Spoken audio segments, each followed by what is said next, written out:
Anon Conspiracies. They've never disputed any facts that it's a conspiracy, any facts, but it's just a conspiracy, Jeff. You know, a grand conspiracy that is. Wow. So here it is: Bitcoin only, wanting Ethereum to be a security more than the Securities Exchange Commission.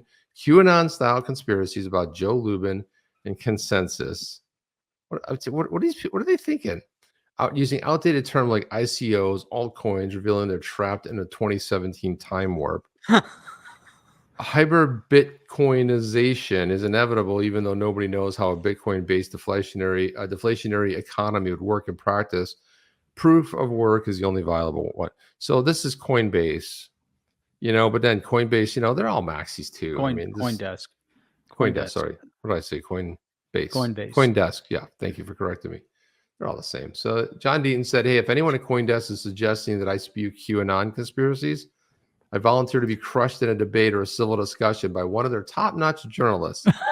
Boom, boom, punch in the right there, throat punch right there. I mean, if I'm, and this is John saying, if I'm espousing QAnon type of conspiracies, it should be easy to expose and humiliate me on a live stream. And this is what, now that right there in itself, let's not crazy about this, but the whole word QAnon was also invented by some so-called journalists. No such thing as QAnon. There's Q, and then there's Anons. There's no such thing as QAnon. But again, this is other stuff that gets perpetuated in the news by nut jobs. So they're like comparing it to some. I don't even know why they went there. Why some giant? You know, let's think of another conspiracy that we've trashed, which would be the QAnon one, and let's compare this to that. Meanwhile, these are facts. Deaton has the facts. No one's going to debate them. We talk a lot about one of the networks out there, at least in the United States, that's given really a lot of exposure to everything going on with the SEC and Ripple with XR, you know, the whole XRP, is Fox Business. And what I like about this is John Deaton absolutely calls out. Let me see if I can get the other tweet up here. Let me see here. He absolutely calls out, because CNBC has been really slow on the draw. I don't think they're that quick over there anyway. They seem a little slow on almost everything. They're always like a half step behind. But here we go. This is it right here. This is Brian Kelly put out this tweet. And this is Brian Kelly from CNBC. He said, you know, exceptional piece by Eric that should be required reading for anyone interested in crypto freedom and free and open economy. Reasonable people can, and should disagree with each other while respecting the principle of freedom. This was the response to SBF and principal crypto regulation. John Deaton said, BK, Brian Kelly. But I like that he called him BK because, you know, BK is another acronym for bankrupt, like mentally bankrupt. So it's like, I don't know if John meant that, but that's what I like to say. I called him BK, right? So mentally bankrupt. Mentally bankrupt, right? Yeah, deficient. Hey, BK, Brian Kelly, you've been in crypto from the start, and I've always respected and enjoyed your input. But I have to say that I'm very disappointed in CNBC's fast money and CNBC regarding the Ripple XRP case. You will recall that you showed viewers how to buy XRP on Fast Money with Melissa Lee. Remember that? Yep. I do remember it vividly. He said, yeah, it was like this how to buy. It was like I think it was a $2 and something maybe, or two something. They taught people how to buy XRP. They also taught how to sell it, but that was like when it had crashed into under $1. Here's another one right here. This is Stefan Huber, who said, since all exchanges and platforms are pulling Ripple's supply data, I wanted to take a closer look since certain numbers just don't add up. And indeed, there are inexplicable differences, namely on 12/20/20, there were 20 million XRP too many. And on 5/1/22, which is May 1st of 2022, there were 40 million XRP too few. So he posted this, and I was like, what the hell is that? Anyway, he goes on to say, here, the data set since the beginning of 2022 is selected. And although the escrow is getting smaller and smaller, the undistributed supply is getting bigger and bigger. At the red line, you can see very well when Ripple sells and then buys back. Ripple is now buying back. So you can see kind of the pattern. Goes down, goes up, goes down, and now they're on a buy. They're kind of on an upswing pattern right there. And the dates are below. And then finally, so there you go. So do you think the price of XRP is actually inflated by 25% due to the manner in which its information is collected? Not really following you in all this. So is it actually inflated, or is everybody happy with the 47 cents that XRP is sitting at today? I don't think I was happy about it. So he says, Yeah, don't think I'm alone either, 47 given the cents. lack of comments on this is now 2 days. So what does all this mean? So Stefan Huber said, look, Ripple is very transparent about how many tokens it holds, but how Ripple calculates exactly was not very clear. And apparently XRP, that Ripple buys back, are considered non-circulating.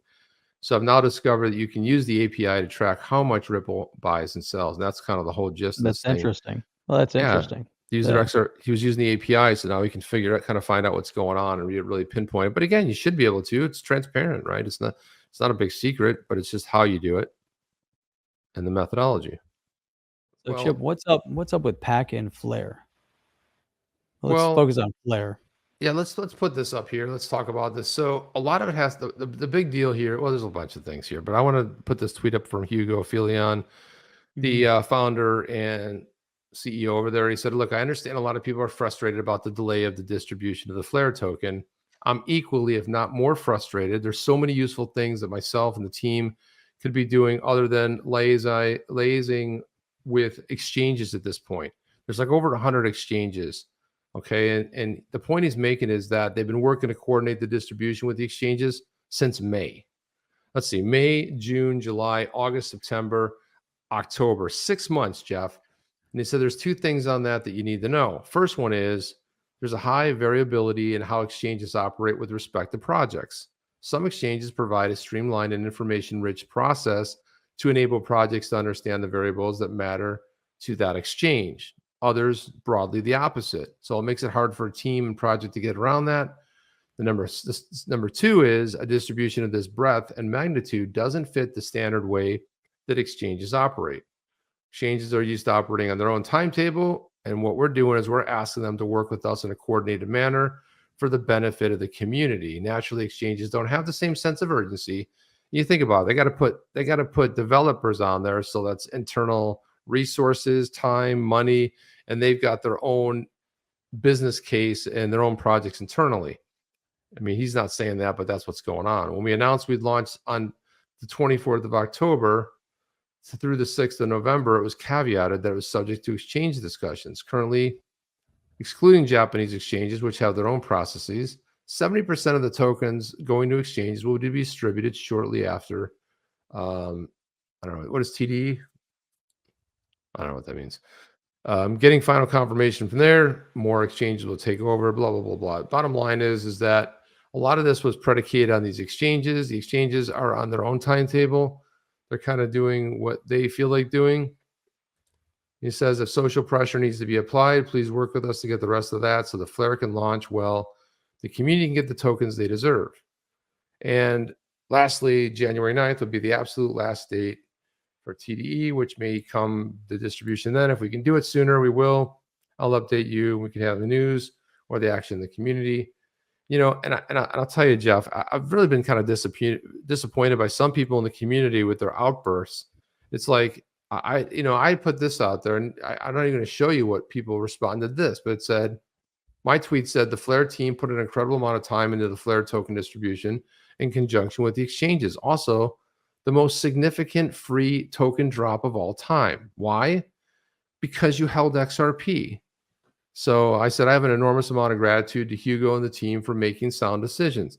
And I'm happy that they tested it.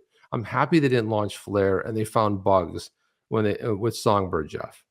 What would have happened if they just launched it and something collapsed and there was some big theft or breakdown and a bunch of people lost tokens? How would that have worked for the community? Are you down with OTC?